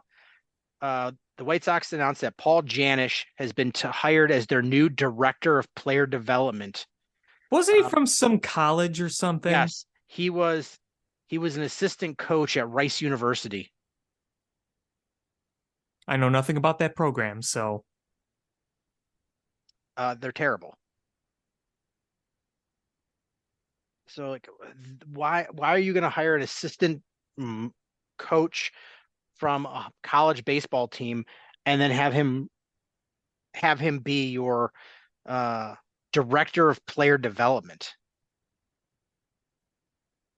I don't know. Because he was cheap. Yeah. Jinx. He was cheap. Cheap.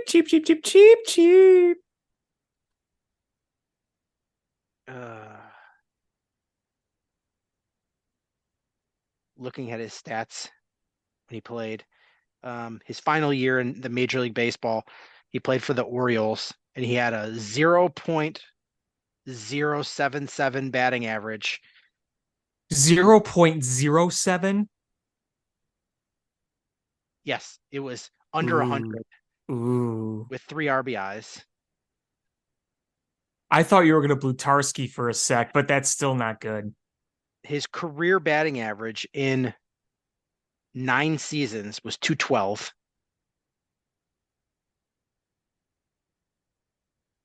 His career WAR was negative.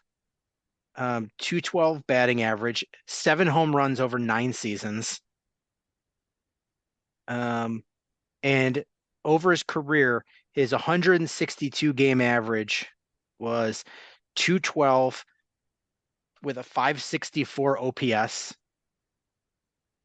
2 home runs, 30 RBIs, and a 280 on base percentage.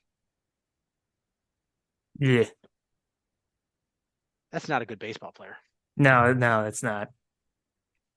Ugh. And on the north side, we had a little bit of shocking news. Is Marcus Stroman declined his option. If you would have told me that in May, I wouldn't have been surprised. But considering the injury and the downfall he had performance-wise, it was a little surprising. And I do feel like he's really betting on himself here, because if that would have been picked up, that's $21 million. That's a lot of money. That's a lot of money. And I mean, it's nice that the Cubs have that extra money to work with, but I'm shocked. I don't know where he's going to get that. Marcus Stroman's going to get that money. Is he going to do a 1-year deal and bet on himself for long term? I don't know. I don't know what he's. I mean, I can tell you that there's going to be a market for him, but just to what he's wanting. I mean, he's about to turn 33. He's coming off of an injury-riddled season. Mm-hmm. And I don't know. I had to take him the money and run. Because, you'll be playing for a team that you expect to be a good team with good fielding behind you. You're getting $21 million. It's going to put you in the best position to be a winner and then try to get a second or another contract. I don't know.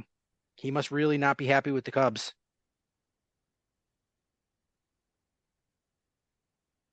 His overall performance before that injury was fine. Like he had stretches where he was legit good. I mean, he was an all-star. But I do think that the Cubs can make everything work despite this. I feel like with the pitching depth that's in the organization, you could potentially go out and bring another arm or two in here, a starting arm that is. I think the Cubs can be okay with this.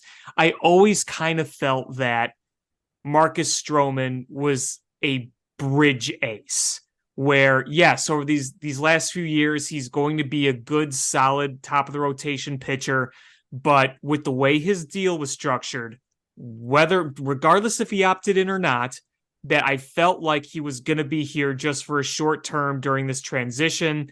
And that's really what it's turned into. So I feel like, am I celebrating like some people that Marcus Stroman's gone? No, but I think we can be okay. That's my take.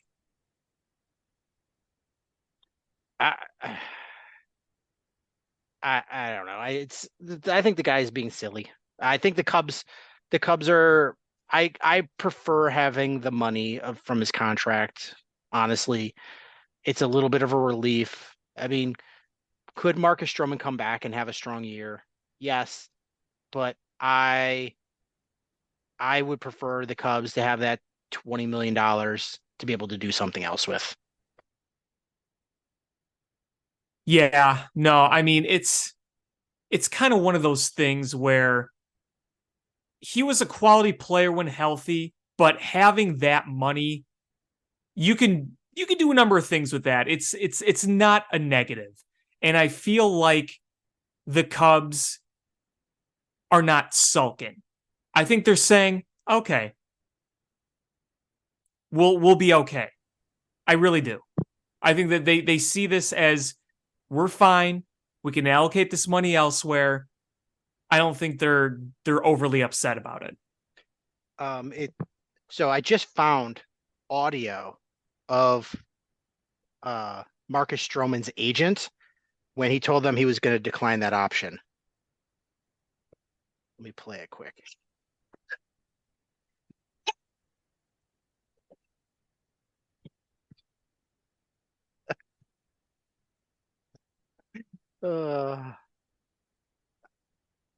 If I was his agent, I would be so pissed.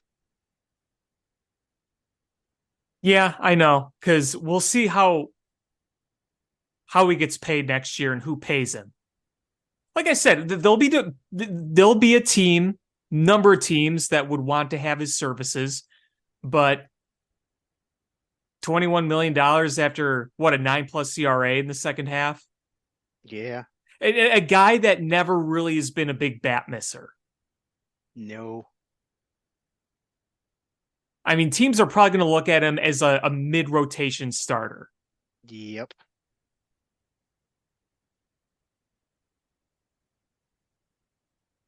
So, But okay. The Cubs did pick up the option for Kyle Hendricks. I mean, it's a little more money than I would have liked to spend on Kyle Hendricks at this point, but he rebounded really nicely when he came back. And as a number 4 or number 5 starter, I'm pretty okay with that. So am I. I mean, if he's your 5 guy, he doesn't have that pressure, or the pressure is not to have your ace be a soft tossing contact pitcher. That's okay. If he pitches like he did last year as a 5 starter, that's more than adequate. I'm perfectly okay with that. If your rotation consists of more bat missers and just steady good guys, if you got Justin Steele at the top doing his thing, maybe you see more quality stuff from Jordan Wicks next year. Maybe Tyone is your 4, and if he pitches like he did in the second half, maybe you see some Ben Brown, and then maybe add another guy. Having Kyle Hendricks at the bottom of the rotation, being that leader, that durable guy, if he, obviously assuming he stays healthy, then okay, I'm more than fine keeping Kyle Hendricks in this rotation as long as he's not relied on being a top rotation starter, because he's just not at this point. No, he's definitely not. And like I said, with some of the young talent that you have, I think you can field a pretty good rotation here, and with Kyle Hendricks anchoring it in the 5 spot. Yeah. And you remember when Kyle Hendricks first came up, we all saw him as the ideal 5 guy. And then he surprised us all with, 5-6 really good years as something better than that. And now it's kind of where he was when he started. And as long as he's an effective 5 pitcher, then that's okay. Do you think they would have picked up the Hendricks option if Stroman would have opted in? I do. The way they talk about they think the world of Kyle Hendricks. I What would do that think rotation look like, though? Because, I mean, all right, so it's probably Justin Steele, Jamison Tyone, Javier Assad, Jordan Wicks, Kyle Hendricks. Where does Stroman fit into that? if Stroman was in there, then I still think that Javier Assad would be a swing guy. Okay. But I do think that it maybe the pressure's off them a little bit to get the Kyle Hendricks extension they talked about done, because the extension wasn't going to be very long, and I think it might have been a way for them to save and move around a little money. But I think with Marcus Stroman opting out, that's not as much of a concern. And I do think too that it's nice that, let's say you don't get an extension on with Kyle Hendricks and you really see what he can do this year as a full season 5 starter, and you say, okay, if things kind of go south again, then you kind of know where to go from there on. But if he's, another solid pitcher like he was last year, then you can look at 2025 and say, okay, we could get a 2-year extension done here. So yeah, you're paying $60 million. Maybe that's a tad expensive, but you know what? Starting pitching is expensive. Experienced starting pitching is just expensive. Oh, it's really expensive. I mean, look at how much Tyone got. Tyone got a lot of money. I mean, you remember when Jose Quintana was only making $12-13 million a year? That was a bargain. Even if his pitching wasn't where it was when it was on the south side, it was still a pretty solid bargain for a starting pitcher that can give you 30 starts a year.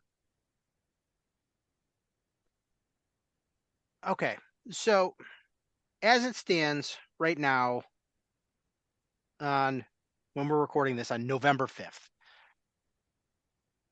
so we haven't had the GM meetings.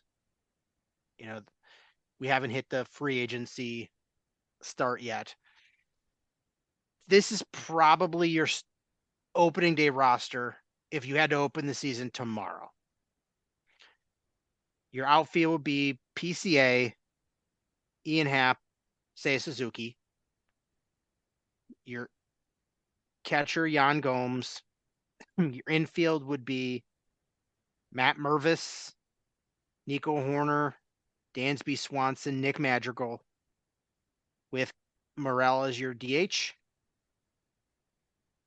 Yeah, probably. And your rotation being Steele, Tyone, Assad, Wicks, and Hendricks. Yeah. Okay. Please, for the love of God, add people Cubs. That's not a great roster.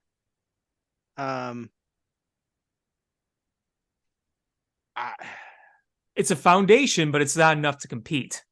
Yeah, you need. I mean, I'm okay with that outfield, but you got to upgrade at both corners. Yeah, absolutely. I mean, that's really where I'd love to see the Cubs extend Cody Bellinger. They re-sign him, because if you bring Cody Bellinger back, there's your first baseman. Yep. And he could, you could move around your outfield too, to give him some outfield days. Absolutely, if needed, yes. And honestly, I know there's rumblings about, so we know that the Padres are trying to shed salary. And I know there's rumblings about the Cubs going after Juan Soto. And I recognize that Juan Soto is the best player on the Padres.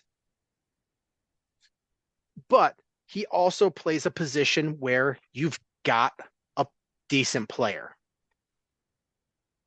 And my thing is, yeah, if in an ideal world you could upgrade over a pretty good player with a great player, that would be good.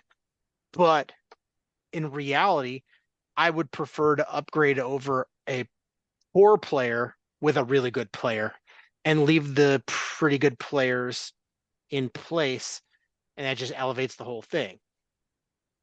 Now, if you were to go after Manny Machado, I think because he's got a contract, it's a long contract, but Oh, there's no way the Cubs would want that contract, though. you're probably not paying that whole thing. Padres would probably pick up a chunk of it. You get him, it's locked in, and he plays third base. It's the years. I don't think they want to commit to the years. I think that's the biggest thing with the Cubs. Yeah, but if you go after Juan Soto, he's a free agent after this year. Well, then you'd have to try to re-sign him. But you're not going to, because he's going to want one of those massive, like, 15-year contracts. Yeah, well, he's 25 years old. He's going to want a 15-year contract. Unless you're going to pay him, 3 years, 150 million.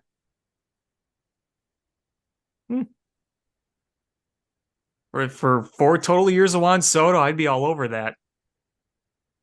I'm not saying it's realistic. I'm just saying if that's how it turned out, if you just had a few years of monster AAV, I'd say yeah. Because you got a lot of club-friendly deals on your payroll right now. I mean, think about it. You got Justin Steele, who's under team control. You have Nico Horner and Ian Happ on club-friendly deals. And Seiya Suzuki is a solid deal, too. Now, obviously, I feel like you would have to either... If you re-sign Bellinger and you traded for Juan Soto or Pete Alonso, then you'd have some decisions to make. Like, I mean, obviously, they're not going to trade for both. But is it more realistic to trade for Juan Soto and then give him a contract, or Pete Alonso? I feel like it's more attainable to get Juan Soto if they're desperate to get money off the books. But I feel like Pete Alonso might be harder to attain, but maybe easier to extend. Pete Alonso would be easier to extend.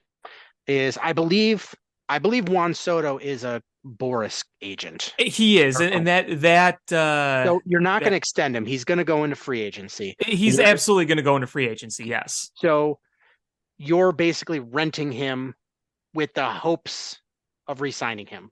Right. And free agency. I get that's risky. That's really risky. I get that's risky. But at the same time, why can't we go hard to try to win a World Series? I mean, here's the thing. Here's my concern with that. Is Juan Soto, this is not shitting on Juan Soto because he's a great player. Is he's going to replace Ian Happ. Unless you leave PCA down in the minors for another year and move Ian Happ to center field. I'd say DH. Okay, DH. And then, all right, so then Happ is your DH. And then your outfield is Juan Soto, Seiya Suzuki, and PCA. No, I'm saying you DH Juan Soto. Oh, you DH him? Okay, then that's fine. Ian Happ just won his second consecutive Gold Glove. I'd rather have him in the field. Okay. So Juan Soto is your DH. So then your third base is Morel and Madrigal. Yes. And first base is Matt Mervis? Or are you saying that they got to go out and then also re-sign Bellinger? Because you're not going to get Bellinger and Pete Alonso, I don't think, because that just doesn't make sense unless Pete Alonso is just going to be your DH, but then it doesn't make sense to go after Juan Soto. Well, I don't think it's going to be both. It's going to be you either get Juan Soto potentially or Pete Alonso, not both. Right. But I don't think you can win with just one of those guys. I think you need two guys, two dudes. You lost your biggest dude.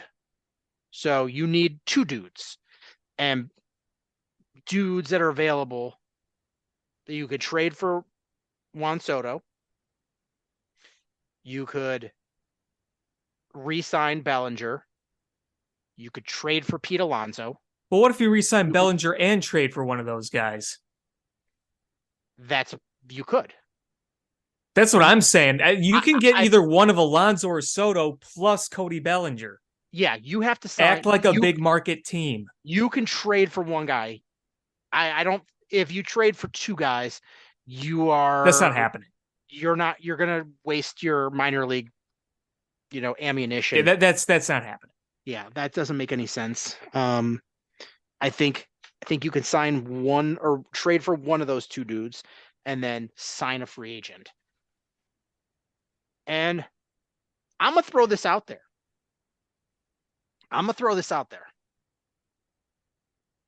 If you don't like it, you just put it back.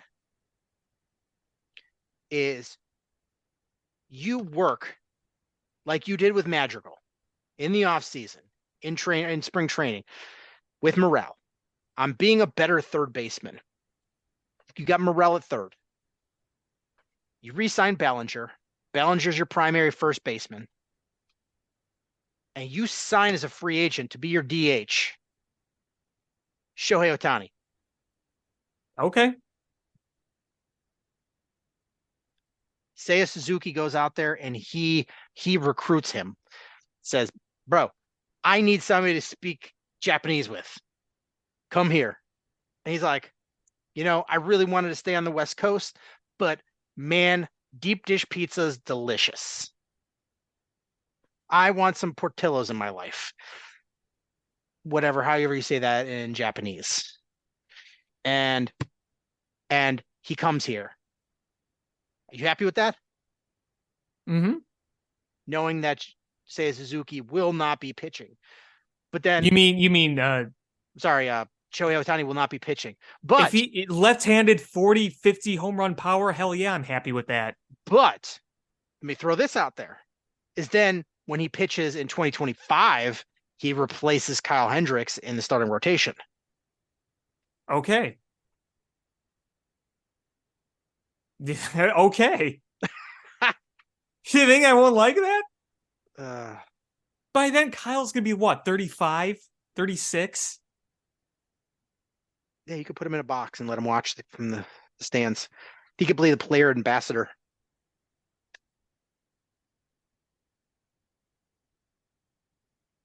Yeah, fine. I would love nothing more than to sign Shohei Ohtani. And there are executives and rumors saying they're a sleeper for Ohtani, but I still think the chances of him coming here are second to none, unfortunately. I'm wrong, but I will put it this way.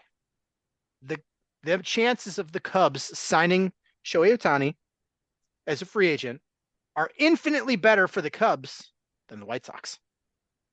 Well, obviously, because Jerry Reinsdorf, we're not going to be in the Shohei Ohtani sweepstakes, that's for sure. All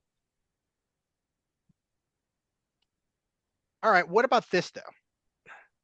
Let's say Cubs are like, all right, we don't want to blow the bank. We are going to bring up PCA. We re-signed Bellinger. We want to upgrade power here. So we move Morel to third, split with Madrigal, and they sign Jorge Soler to be their DH.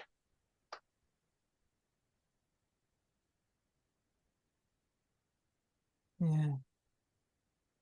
I know Soler had a really good year last year. I feel like he'd come back to the Cubs and he would just be an injured mess again.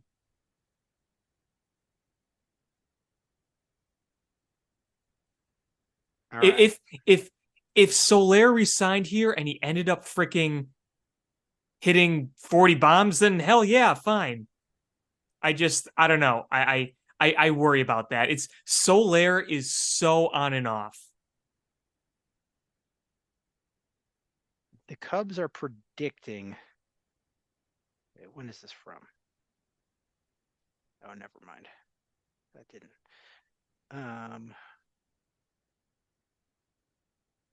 I was looking at it. The Bleacher Report had predicted the Cubs signing Bellinger to 3 years, 78, and I was like, ain't no way. But then I looked, and that was from June. If Okay. only, man. Like, yeah, I would be dancing in my underwear in the street.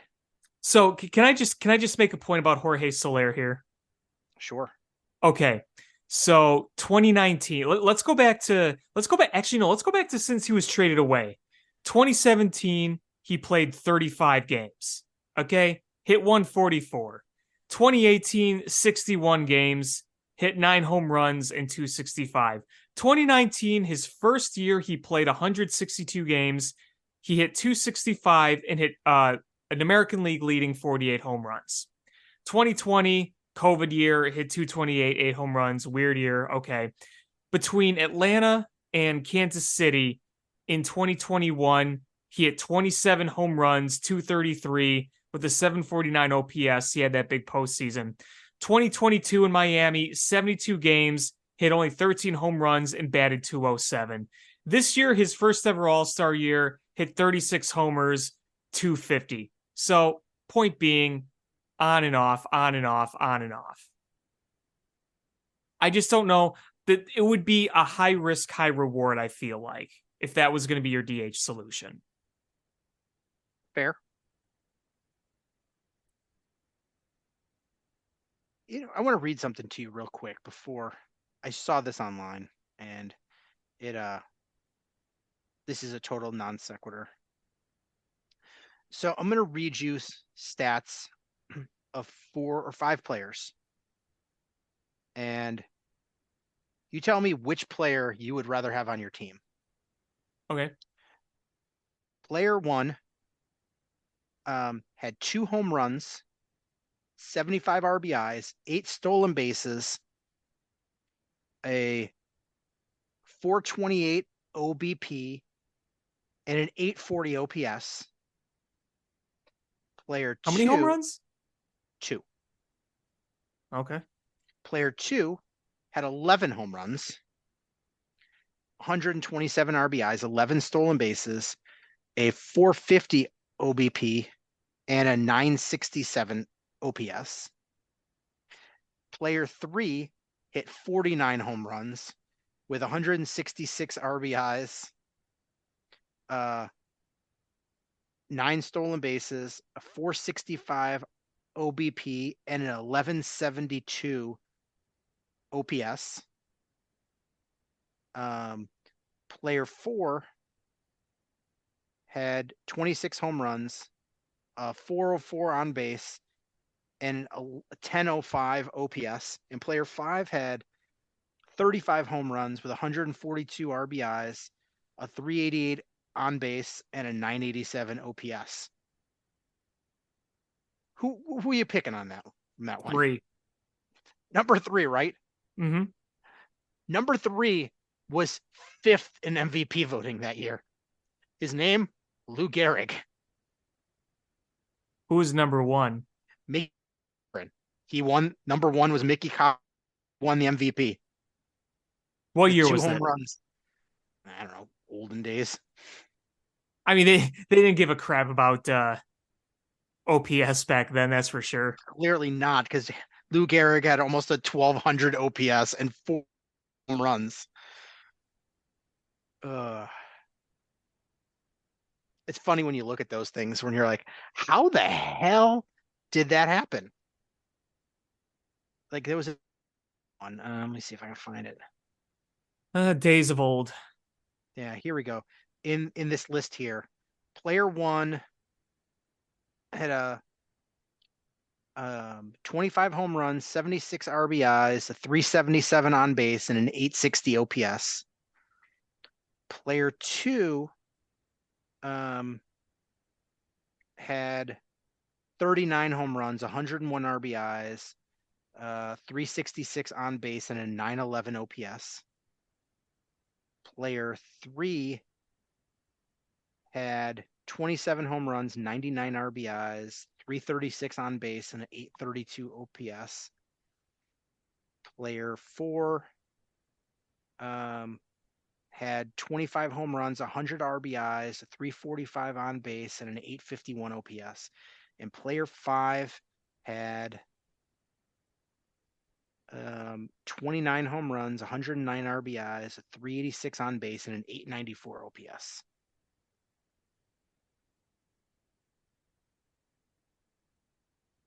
Are you asking who I'd choose?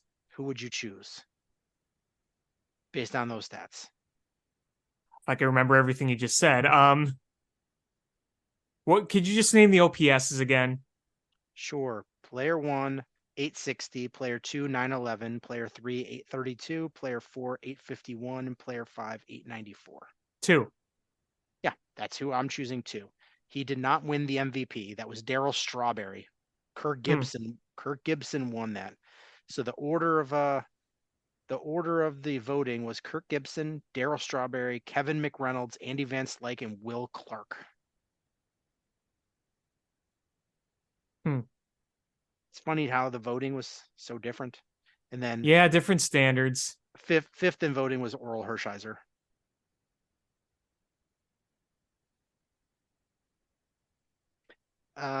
Yeah, but I mean, Cubs really got to make a big splash because they were a team that underperformed this year, should have made the playoffs. Found a lot more rhythm the second half of the season.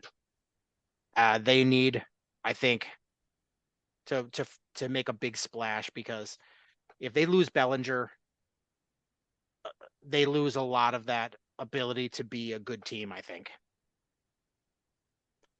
You know, if you trot out the team as is right now, I don't think you're a terrible team. But you're not good enough to win a World Series. Yeah, you are not good enough to win a World Series. And I think you need to make a big splash, whether that's, bringing Bellinger back, be huge. Ohtani would be huge. Soto would be huge. Manny Machado would be huge.